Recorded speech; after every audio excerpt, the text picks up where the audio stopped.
ஓம் நமச்சிவாய. திருச்சிற்றம்பலம். சிவாய நமக. சிவசிவாய நமக. என் அன்பு குழந்தையே, அதிர்ஷ்டம் இருந்தால் இதை நீ கேட்க முடியும். உன் தலையெழுத்தை மாற்றும் சக்தி இதற்கு உண்டு. ஒரு முறையாவது இதை நீ தொட்டு இதை நீ கேள். உன்னுடைய அதிர்ஷ்டம் உனக்குள்ளே வந்து உன் தலையெழுத்தை, அதாவது கஷ்டமான தலையெழுத்தை மாற்றி இன்பமான தலையெழுத்தாக மாற்றி உன் வாழ்க்கையில் நல்லதை நடக்கச் செய்யும். என் அன்பு குழந்தையே, ஒரு நாளாவது எப்போதாவது முழு மனதுடன் ஓம் நமச்சிவாயா என்று சொல்லி பாரேன். உன் மனதில் எந்த குழப்பமும் இல்லாமல் ஓம் நமச்சிவாயா என்று சொல்லும்போது உன் தலையெழுத்தை இந்த சீசன் நிச்சயம் மாற்றுவேன். உன் கஷ்டத்தை குறைக்கும் தலையெழுத்தை மாற்றி இன்பத்தை பெருக்கும் தலையெழுத்தாக மாற்றுவேன். உன்னுடைய தலையெழுத்து என்று நீ புலம்பும் போது அது கஷ்டமாக தோன்றும் அல்லவா? அதை நான் இன்பமாக மாற்றி காமிக்கின்றேன். ஓம் நமச்சிவாயா என்று ஒரு முறை மனதார சொல். நீ கேட்ட நல்ல செய்தி வந்து கொண்டே இருக்கிறது. நன்மைகள் பல பெருகும் நேரம். இந்த மாதத்திற்குள் பல நன்மைகள் உனக்கு நடக்கப் போகிறது. உன்னுடைய வாழ்க்கை மேம்பட போகிறது. உன்னை தேடி பல வெகுமதிகள் வரப்போகிறது. எதற்காகவும் நீ கலங்காதே. நீண்ட நாட்களாகவே நீ என்னிடம் கேட்டுக்கொண்டிருக்கும் உன் பிரார்த்தனையை உன்னுடைய அப்பா உனக்காக நிறைவேற்றி கொடுக்கப் போகின்றேன். உன்னுடைய துன்பங்களிலிருந்து எல்லாம் உன்னை காப்பாற்றப் போகின்றேன். நீ கேட்ட வரத்தை கூடிய விரைவில் உனக்கு தந்து உன் வாழ்க்கையை நான் சிறப்பானதாக மாற்றப் போகின்றேன். நீ நினைத்தது நிச்சயமாகவே நடக்கப் போகிறது. அது உனக்கு நடந்தே தீரும். உன்னுடைய மனக்கவலையின்றி இன்று தீபம் ஏற்று. எனக்காக ஒரே ஒரு தீபம் உன்னுடைய வீட்டில் ஏற்றிவை. என்னை நினைத்து ஓம் என்று சொல். எல்லாவற்றையும் நான் பார்த்து கொள்கிறேன். உனக்கு நல்வழியை நான் காட்டுகிறேன். காலை எழுந்ததும் என்ன வாக்கு வருகிறது என்று பார்க்க வேண்டும். ஏனென்றால் மனம் எதையும் பறிகொடுத்தது போல உள்ளது என்று உன் மனதில் சில கவலைகளுடன் நேற்று உறங்கி போனாயல்லவா? ஒவ்வொரு காலகட்டத்திற்கும் என்ன நடக்க வேண்டுமோ அதுதான் நடந்திருக்கின்றது. ஆனால் அது நிரந்தரமல்ல. இதுவும் மாறும். உன் மனதில் உள்ள அந்த சுமைகளை இறக்கி வைத்துவிட்டு அடுத்த நொடி உன்னுடையதாக இருப்பதற்காக அதை எப்படி சிறப்பாக ஆக்கப் போகின்றாய் என்பதில் உன்னுடைய கவனத்தை நீ செலுத்து. நான் உன்னோடு இருக்கின்றேன். அடுத்த நொடியை மகளுடையதாக ஆக்க உனக்கு நான் துணை இருக்கின்றேன். என் செல்ல குழந்தையே, உன்னை விட்டு சென்றதெல்லாம் உன் கை வந்து இந்த தை மாதத்தில் உன்னை வந்து சேரும். மகிழ்ச்சியாகவே இரு. நான் உனக்கு துணை இருப்பேன். எப்பொழுதும் உனக்குள் நான் இருப்பேன். என்னுடைய நாமத்தை மட்டும் நீ சொல்லிக் கொண்டே இரு. நீ மகிழ்ச்சியாக இருந்தாலும் உன்னுடைய மனதில் ஏதோ ஒரு பயம் ஓடிக்கொண்டே இருக்கின்றதே.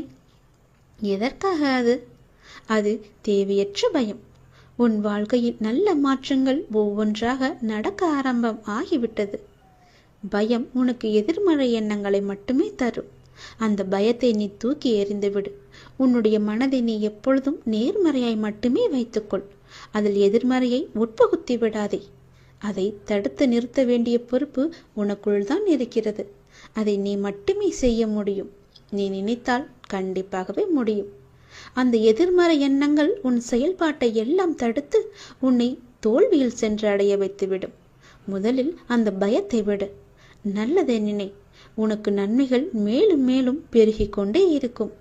உன்னுடைய வாழ்க்கை உயரும் நேரம் இது. உன்னை வாழ்வை எப்போது குறை சொல்லாமல் ஏற்றுக்கொண்டாயோ, வினையை எப்போது நீ புரிந்து கொண்டாயோ, அப்போதே பல மாறுதல்கள் எல்லாம் உன்னுடைய வாழ்வில் நடக்க ஆரம்பித்து விட்டன. நீ விரும்பியபடி நடந்தால்தான் மகிழ்ச்சி இருக்கும் என்று நினைத்தாய். ஆனால் இப்போது உனக்கு அமைந்த வாழ்விலே நீ அனைத்து மகிழ்ச்சியையும் காண இருக்கின்றாய். இடமாற்றம், வேலை மாற்றம் என நீ எதிர்பார்த்த பல மாற்றங்கள் நிகழப்போகிறது. நீண்ட நாட்களாகவே நீ என்னிடம் கேட்ட ஒரு வேண்டுதலும் இந்த மாதத்தில் நிறைவேறப் போகிறது. மகிழ்ச்சியாக சந்தோஷமாகவே அதை அனுபவிக்கப் போகின்றாய். உன்னுடைய வாழ்க்கையானது கொஞ்சம் கொஞ்சமாக மேம்பட்டு உயர்ந்த நிலைக்கு வரப்போகின்றது. உன்னுடைய வாழ்க்கையின் தரம் உயரும் நேரத்தை நீ நெருங்கிவிட்டாய் அல்லவா? அதனால் பல நன்மைகள் உன்னை வந்து சேரப்போகிறது. இந்த மாதம் முடிவதற்குள் அதற்கான பலனை நீ அனுபவிப்பாய். கொஞ்சம் கொஞ்சமாக எல்லாமே நடந்து உன் முழுமையான வாழ்க்கையை நீ அனுபவிக்க நீ உன்னை தயார் செய்து கொள்ள வேண்டும். சந்தோஷத்தில் நீ துள்ளி குதிக்கப் போகின்றாய். என்னுடைய நாமத்தை நீ சொல்லிக்கொண்டே இரு. கடந்த 1 வருடமாக இருந்த உன்னுடைய மனப்போராட்டத்திற்கு முடிவு கிடைக்கும் நேரம் இது. நீ போகும் பாதையே சரியான பாதை. அதிலிருந்து நீ நகர்ந்து விடாதே. இந்த வழியிலேயே நீ போ. உனக்கு முன்னால் நான் சென்று கொண்டிருக்கிறேன் என்பதை மறவாமல் அதன் வழியே வா. நிச்சயம் நடக்கும். நன்மைகள் பல. நல்லதொரு மாற்றம் நிரந்தரமாக உன்னுடைய வாழ்வில் இன்னும் சரியாக 3 மாதத்தில் வரப்போகிறது. அந்த நல்லதொரு மாற்றம் நீ எதிர்பார்த்ததை விட பல மடங்கு உனக்கு சந்தோஷத்தை அள்ளி தரப்போகிறது. அல்ல அல்ல குறையாத சந்தோஷம். அதை நீ அனுபவிக்கப் போகின்றாய். இது உன்னுடைய வாக்கு அல்ல, இது என்னுடைய சத்திய வாக்கு. உறவுகளில் உள்ள நிலையாமையை நீ புரிந்து கொண்டாய். உலக உண்மைகளை கொஞ்சம் கொஞ்சமாக நீ புரிந்து கொண்டாய். அடங்காத மனத்தினை என் நாமத்தால் அடங்க வைத்து நீ இப்போது பயின்று வந்து கொண்டிருக்கின்றாய்.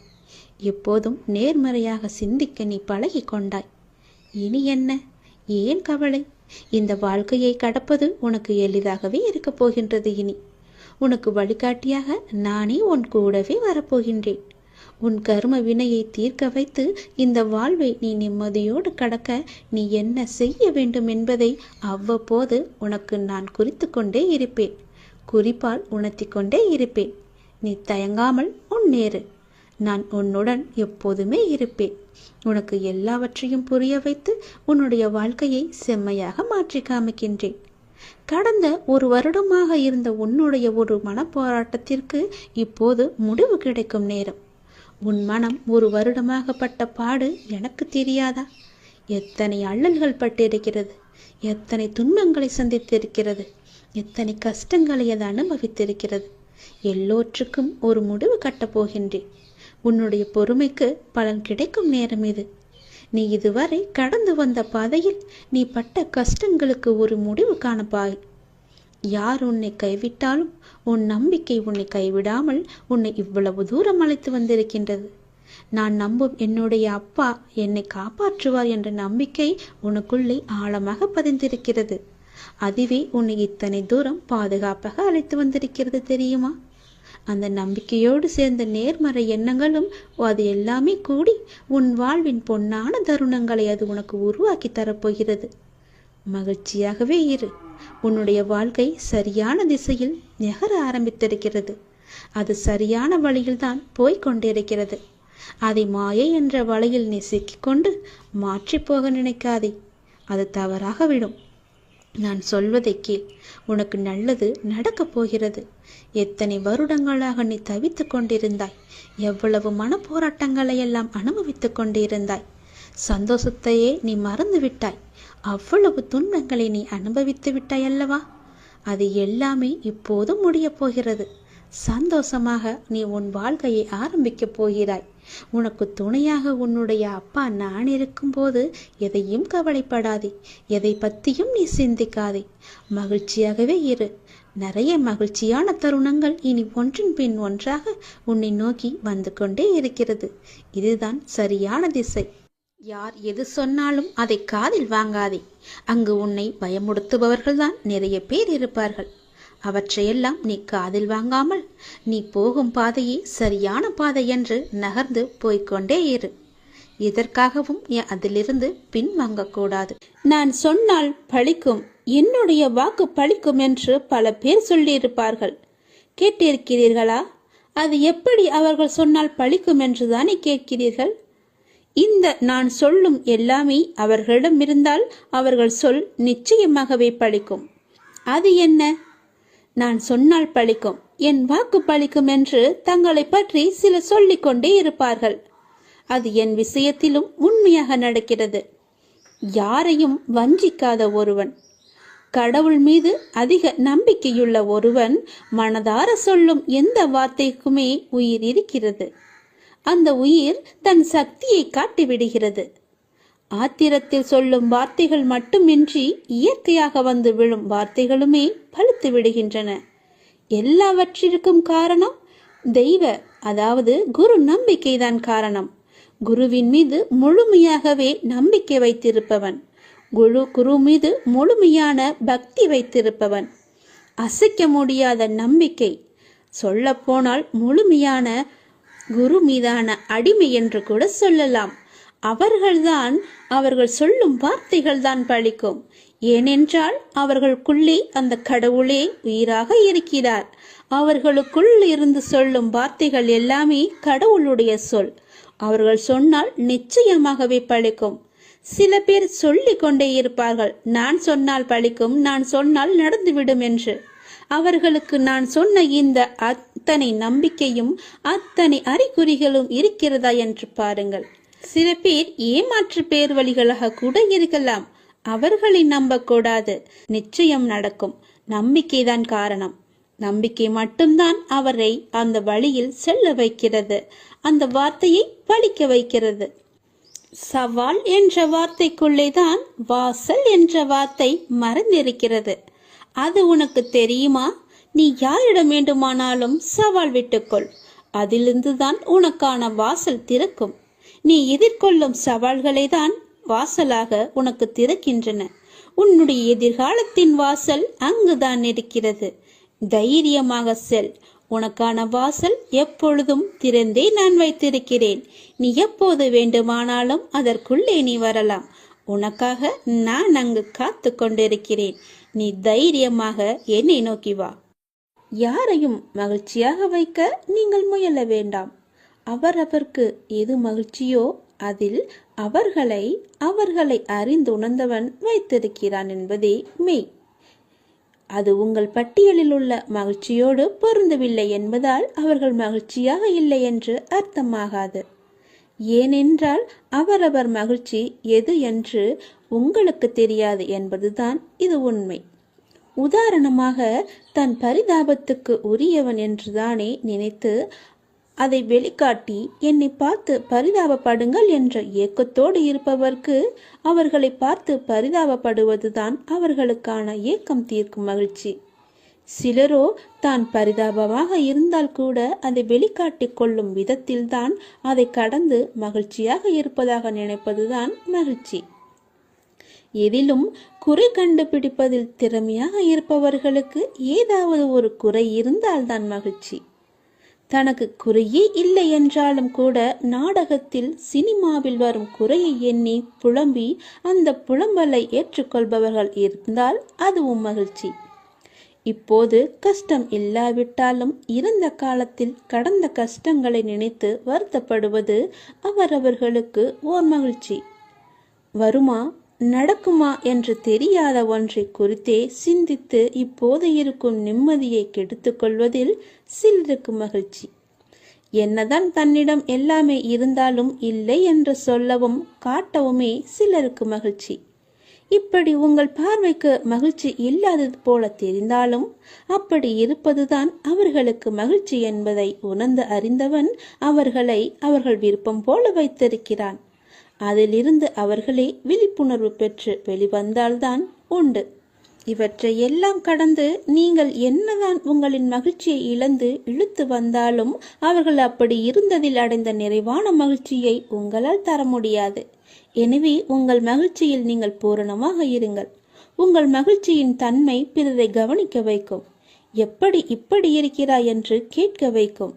நீங்கள் எப்படி எதை எடுத்துக்கொண்டு மகிழ்ச்சியாக இருக்கிறீர்கள் என்று சொல்லுங்கள். அது அவர்கள் வாழும் விதத்தை கவனிக்க வைக்கும், மாற்றும். இதை கடந்து நீங்கள் என்ன செய்தாலும் அவர்களுக்கான மகிழ்ச்சியை உங்களால் கொடுக்க முடியாது. அப்படி ஏதாவது செய்கிறேன் என்றால் உங்கள் மகிழ்ச்சியை இழப்பது உங்கள் மகிழ்ச்சியாக மாறும். இதை ஏற்றுக்கொள்வது கொஞ்சம் கடினம்தான். ஆனால் யதார்த்தம் எப்போதும் ஏற்றுக்கொள்ள கடினமாகத்தான் தெரியும். ஏற்றுக்கொண்டால் இதுவே இயல்பு, இதுவே வாழ்க்கை என்று தித்திக்கும்.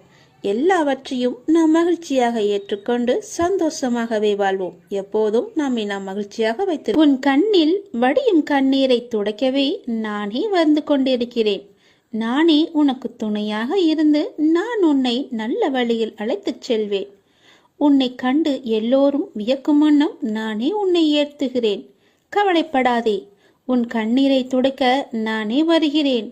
உன் கண்ணீரை நீ வீணாக்காத தங்கமே. எதற்காக நீ அர்த்தமே இல்லாமல் வீணாக உன் கண்ணீரை நீ வீணடித்துக் கொண்டிருக்கிறாய்? எல்லாவற்றையும் ஏற்றுக்கொள்வது என்பது கொஞ்சம் கடினம்தான். ஆனால் யதார்த்தம் எப்போதும் ஏற்றுக்கொள்ள கடினமாகத்தான் தெரியும். ஏற்றுக்கொண்டால் இயல்பு, இதுவே என்று உன் வாழ்க்கை தித்திக்கும். எல்லாவற்றையும் இப்படியே போகிற போக்கிலே விட்டுவிடு. எதையுமே உன் மனதிற்கும் உன் மூளைக்கும் நீ எடுத்துச் செல்லாதே. அதை உன்னால் தாங்க முடியாது. அதனால் தான் சொல்கிறேன், யாருக்காகவும் உன்னை நீ மாற்றிக்கொள்ளாதே. ஆனால் உனக்காக தன் கையே மாற்றிக்கொள்பவர் கிடைத்தால் அவர்களை எந்த காலத்திலும் எப்பொழுதும் அவர்களை விட்டு விடாதே. உனக்காகத்தான் சொல்கிறேன். வாழ்க்கை என்பது எல்லோருக்குமே பொதுவானது. ஆனால் எல்லோரையும் ஒரே போல் நடத்துவதில்லை. அதை நீ தெரிந்து கொள். தடைகளை வெல்வது எப்படி என்று நீ தெரிந்து கொள்.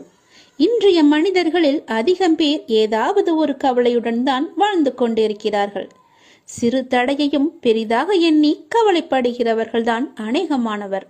இதற்கு எல்லாம் காரணம் அவர்கள் மீதே அவர்களுக்கு நம்பிக்கை இல்லாததுதான். நமக்கு நண்பனும் நாமே, பகைவனும் நாமே என்று சொல்வது உண்டு. அதாவது யார் ஒருவர் தன் பலவீனங்களை முறியடித்து வெற்றி பெறுகிறாரோ அவரே தனக்குத்தானே நண்பராகிறார். யார் ஒருவர் தன் பலவீனங்களை வெற்றி பெற முடியாமல் தவிக்கிறாரோ அவர் அவருக்கே எதிரியாகிறார் என்று அர்த்தம். பெரும்பாலான நிகழ்வுகளை ஆராய்ந்து பார்த்தால் ஒவ்வொரு தடையும் ஒவ்வொரு வெற்றியை மறைத்து வைத்து அதனுள்ளே இருக்கிறது என்பது நீங்களே தெரிந்து கொள்ளுங்கள். அதில் 1000 அர்த்தங்கள் இருக்கிறது என்பது உங்களுக்கே புரியும். அது போன்றுதான் தோல்வியும். தோல்வி என்பது நம்மை மாற்றி அமைத்துக் கொள்ள வேண்டிய அறிவிப்பு என்று கூட சொல்லலாம். செல்வத்தை இழப்பது ஒன்றையும் இழப்பதாகாது. உடல் நலத்தை இழப்பது வேண்டுமானால் சிறிதளவு இழந்ததாகும். ஆனால் நம்பிக்கை இழப்பது எல்லாவற்றையுமே இழந்ததற்கு சமம் என்று சொல்வார்கள். தடைகளை வெல்வது எப்படி? அப்படிதான் நீங்கள் கேட்கிறீர்கள். இதை நமக்கு எறும்புகள் கற்றுத் தருகின்றன. நன்றாக ஆராய்ந்து பார்த்தால் உங்களுக்கே அது தெரிய வரும். ஒரு எறும்பு தன் வாயில் நீளமான உணவுப் பொருளை சுமந்து கொண்டு சென்றது. தரைவழியே சென்று கொண்டிருந்த அந்த எறும்பு ஒரு வெடிப்பை பார்த்துவிட்டு திடீரென்று நின்று விட்டது. மேலே செல்ல முடியாமல் தவித்தது. சிறிது நேரம் கழித்து தான் சுமந்து வந்த இரையை வெடிப்பின் மேல் வைத்து சுமந்து வந்த இரையை நன்றாக பாருங்கள், சுமந்து வந்த இரையை வெடிப்பின் மேல் வைத்து அதன் மீது ஊர்ந்து சென்று வெடிப்பை கடந்தது. பின்பு அந்த இரையை கவ்விக்கொண்டு சென்றது அந்த எறும்பு. எறும்பின் அறிவு வியப்பை அளிப்பதாக உள்ளது என எழுதியிருந்தார் ஒரு ஆராய்ச்சியாளர். துன்பம் ஏற்பட்டால் அத்துன்பத்தையே பாலமாக வைத்து நாம் முன்னேற வேண்டும் என்பதுதான் இந்த எறும்பிடமிருந்து நாம் கற்றுக்கொள்ள வேண்டியது. ஒரு மிகச்சிறிய உயிரான எறும்பின் தன்னம்பிக்கை நமக்கு இருந்தால் கூட போதும். எந்த தடையையும் வெல்ல முடியும். கவலையும் காணாமல் போய்விடும். எத்தனை தடைகள் குறுக்கிட்டாலும் உள்ளத்தில் நம்பிக்கை மட்டும் இருந்துவிட்டால் உங்களின் வெற்றியை யாராலுமே தடுக்க முடியாது. எவ்வளப்பட்டவர் வந்தாலும் தடுக்க முடியாது. எத்தனை சூழ்ச்சிகள் செய்தாலும் தடுக்க முடியாது. தன்னம்பிக்கையை கொள்ளுங்கள். தடைகளை எல்லாம் கடந்து நீங்கள் வெற்றியை சுவைப்பீர்கள். பொறுமையை விட மேலான தவமும் இல்லை. திருப்தியை விட மேலான இன்பமும் இல்லை. இரக்கத்தை விட உயர்ந்த ஒரு அறமும் இல்லை. மன்னித்தலை விட ஆற்றல் மிக்க ஒரு ஆயுதமும் இல்லை. தோல்விகள் பல சூழ்ந்தாலும் இருளை விளக்கும் கதிரவன் போல அதனை நீக்கி அடுத்தடுத்த வெற்றி படிகளில் காலெடுத்து வையுங்கள். முடியும் வரை அல்ல, உங்கள் இலக்கினை நீங்கள் எப்போது அடையும் வரையோ அதுவரை நீங்கள் முயற்சித்துக் கொண்டே இருங்கள். உங்கள் வாழ்வில் நிச்சயமாகவே விடியல் விடியும். அந்த விடியல் விடியும் வரை முயற்சித்துக் கொண்டே இருங்கள். அது வெகு நாட்கள் இல்லை, கூடிய விரைவிலேயே அது உங்களுக்கு கிடைக்கும். முகமலர்ச்சியோடும் நம்பிக்கையுடனும் எழுந்து புத்தம் புது நாளை துவங்க உங்கள் எல்லா வல்ல இறைவன் உங்களுக்கு அருள் புரிவார். என்னுடைய ஆசி முழுவதுமாகவே கிடை. நீ கலங்காதே. உனக்கான நேரங்கள் தொலைவில் இல்லை. அது உன்னை தேடி வந்து கொண்டு இருக்கிறது. பிள்ளைகளின் நலன் எல்லாமே விரைவிலேயே சீராகும். நான் கம்பீரமாக உனது மனதிலும் உனது இல்லத்திலும் அமர்ந்து கொண்டிருக்கிறேன். பயபக்தியோடும் உண்மையோடும் ஆன்ம உணர்வோடும் கண்ணீரோடும் நீ என்னிடம் செய்கின்ற பிரார்த்தனைகளை நான் கேட்டுக்கொண்டு தான் இருக்கிறேன். நான் அளிக்கும் பதில்களை உன்னால் புரிந்து கொள்ளாமல் முடியாமல் போய்விடுவதால் தான் உன் மனம் போன போக்கிலே நீ சுதந்திரமாக நடந்து கொண்டிருக்கிறாய். என்னை தட்டி கழித்து விடுகிறாய். அதனால்தான் நான் செய்கின்ற பலனையெல்லாம் உன்னால் அடைய முடியவில்லை. உன் விருப்பப்படி செய்யவும் நடக்கவும் வாழவும் நான் உனக்கு சுதந்திரம் கொடுத்திருக்கிறேன். அதனால்தான் என் செய்கைகளை புரிந்து கொள்ளாமலும் எனக்கு கீழ்ப்படிந்து நிற்காமலும் உனது சுயமான போக்கின்படி உன்னால் நடக்க முடிகிறது. இந்த சுதந்திர உணர்வுதான் உன்னை இந்த அளவுக்கு கீழே இறக்கி வைத்திருக்கிறது. கீழே இறங்கிவிட்டோமே என்று வருத்தப்படுகிறாய். கீழே வந்துவிட்ட போதும் உன்னை நினைத்து நான் பெருமைப்படுகிறேன். உனது இரக்கமுள்ள குணம், பிறருக்கு உதவ வேண்டும் என்ற உன்னத மனோபாவம், இந்த நிலையிலும் பிறர் கஷ்டப்படுவதை காண சகிக்காத மனம், இவையெல்லாம் இருக்கும் இடத்திற்கு விசுவாசத்துடன் நடந்து கொள்ள வேண்டும் என்று நினைத்து அதன்படி நீ நடந்து வந்ததால்தான் கீழ்நிலைக்கு இறங்க நேர்ந்தது என்று நீ நினைக்கிறாய். அது அல்ல. கெட்டவர்களும் கெடுமதி உள்ளவர்களும் நன்றாக இருக்கும்போது நல்லவர்களான நாங்கள் மட்டும் ஏன் கஷ்டப்பட வேண்டும்? கஷ்டத்தை மட்டுமே ஏன் கடவுள் எங்களுக்கு பரிசாக தர வேண்டும் என்று நீ நினைக்கிறாய். உன்னை போல நல்லவர்களும் இப்படிதான் புலம்பிக் கொண்டே இருக்கிறார்கள். இது இன்றோ நேற்றோ தொடங்கி நடந்து வருகின்ற விஷயமல்ல. காலகாலமாய் நல்லவர்கள் புலம்பும் ஒரு தொடர்கதைதான். அதுதான் நீயும் செய்து கொண்டிருக்கிறாய். நான் உன்னிடம் பிரதிட்சியமாக விளங்க வேண்டும் என்றால் நீ கஷ்டப்பட்டுத்தான் ஆக வேண்டும். ஏனெனில் நான் நல்லவர்கள் மனதில் மட்டுமே வாழ முடியும். கெட்டவர்கள் மனதில் எனக்கு இடமே கிடையாது. எப்படி உன்னை கஷ்டப்படுத்தி வாழ்வதால் என்ன பலன் என்று நீ நினைக்கலாம். நான் உன்னை பக்குவப்படுத்தி பெருமைப்படுத்துவதற்கு இதை உனக்கு வரப்பிரசாதமாக கொடுக்கிறேன்.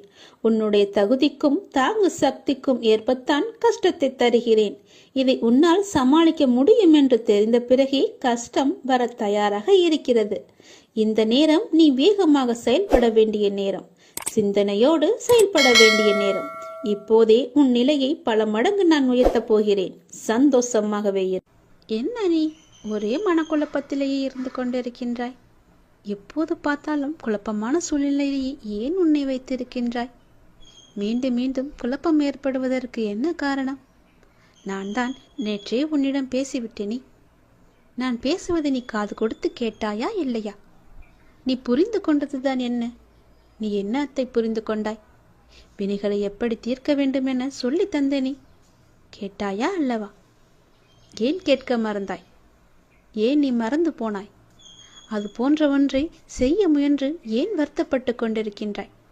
நான் வேண்டாம் என்றும் சொல்லியும் ஏன் அதையே நினைத்து கொண்டிருக்கின்றாய்? உன் அப்பா பேச்சை நீ கேட்க மாட்டேன் என்ற முடிவிலேயே இருக்கின்றாயா? நீ மிகவுமே ஆசைப்படும் விஷயம் உனக்கு கிடைக்கப் போகிறது என்றுதான் நான் அப்பொழுதே சொல்லிவிட்டேனே. இருந்தும் தேவையில்லாமல் ஏன் உன்னை நீயே வருத்து கொண்டிருக்கின்றாய்? வருத்தப்பட்டு கொண்டிருக்கின்றாய்? தேவையே இல்லாதது. என் பேச்சை நீ கேட்பாயா மாட்டாயா என்று எனக்கு ஒரு சத்தியம் செய்துத்தா. அப்பொழுதுதான் நான் நம்புவேன். மகிழ்ச்சியாக இருக்கும்போது பல அனுபவ பாடங்களை நீ மறந்து விடுகின்றாய். மகிழ்ச்சியாக இரு, ஆனால் எவற்றில் எந்த எல்லை என்று உன் வாழ்க்கை ஏற்கனவே கற்றுக் கொடுத்திருக்கிறது அல்லவா? அதை நீ மறந்து விடாதே. அந்த எல்லையை நீ தாண்டி விடாதே. இந்த ஒரு நாள் சிலவற்றை தாங்கிக்கொள். நாளை முதல் அதிலிருந்து நிச்சயம் உனக்கு விடுதலை கிடைக்கும். நான் இருக்கின்றேன். எல்லாவற்றையுமே நான் மாற்றி தருகின்றேன். எல்லாமே நன்மைக்கு. யாம் இருக்க பயமே என்பதை நீ வெறும் வார்த்தையால் நம்பிக்கைப்படக்கூடாது. முழுமையாக உனக்குள்ளே ஊற வேண்டும். அது எத்தனை முறை சொன்னாலும் நீ கேட்க மாட்டேன் என்றால் நான் என்னதான் செய்வது? நான் உன்னை கும்பிட்டு கேட்டுக்கொள்கிறேன். தயவு செய்து உன் அப்பா சொல்வதை கொஞ்சம் காது கொடுத்து கேட்டு அதன்படி நீ நடந்து கொள். உன்னுடைய மனக்குழப்பம் எல்லாம் தீரும். நான் ஏதாவது ஒரு விதத்தில் தினமும் உனக்கு சொல்லிக் கொண்டுதான் இருக்கிறேன். பல நல்லதுகளை இன்று நீ என்ன செய்ய வேண்டும், எது செய்யக்கூடாது என்று அவ்வப்போது உனக்கு உணர்த்தி கொண்டுதான் இருக்கின்றேன். நீ கேட்காமல் போனால் நான் என்ன செய்ய? மகிழ்ச்சியாக இரு. அதற்கு தானே நான் எல்லாவற்றையும் செய்து கொண்டிருக்கின்றேன். தேவையில்லாத விஷயங்களை எல்லாம் உன் மனதில் போட்டு நீ குழப்பிக் கொள்ளாதே என்று அடிக்கடி சொல்கிறேன். நேற்று சொன்னது போலவே இன்றும் சொல்கிறேன். தேவையற்றதை போய் நீ மாட்டிக்கொள்ளாதே. வீணாக எதையும் பேசி சிக்கிக் கொள்ளாதே. வினைகளை எப்படி தீர்க்க வேண்டும் என சொல்லி தந்தும் நீ அதிலேயே மாட்டிக்கொண்டிருப்பேன் என்றால் நான் என்ன செய்ய? தயவு செய்து கேட்கிறேன், நான் சொல்வதை கேள். நீ விரும்பும் ஆசைப்படும் ஒன்று உன்னிடம் நிச்சயம் வரும். அது உனக்கு கிடைக்கப் போகிறது. அந்த நேரத்தில் இப்படி செய்தால் நான் என்ன செய்ய முடியும்? உன் வாழ்க்கை நன்றாக இருக்கும், கவலைப்படாதே.